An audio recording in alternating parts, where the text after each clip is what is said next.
Elegy for Mr. Goodbeare.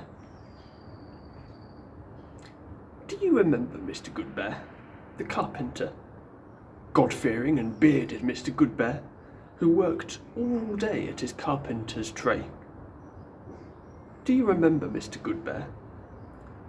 Mr. Goodbeare, that Golconda of gleaming fable, lived thin ground between orchard and stable, pressed thus close against Alfred his rival, Mr. Goodbeare, who had never been away. Do you remember Mr. Goodbeare? Mr. Goodbeare, who never touched a cup. Do you remember Mr. Goodbeare, who remembered a lot?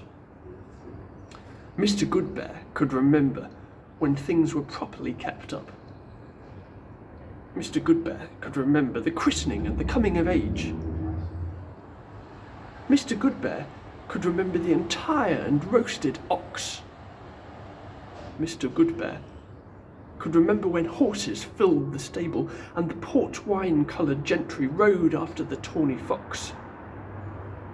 Mr. Goodbeare could remember the old lady in her eagle rage which knew no bounds.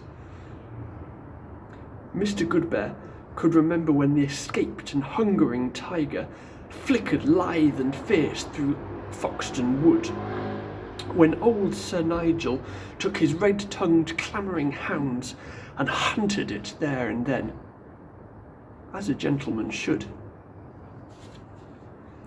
Do you remember Mr. Goodbeare?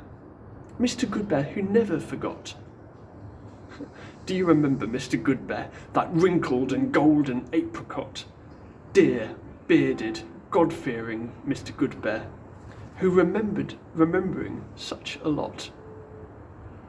Oh, do you remember, as I remember and deplore, that day in drear and far-away December, when dear, God-fearing, bearded Mr. Goodbeare could remember no more?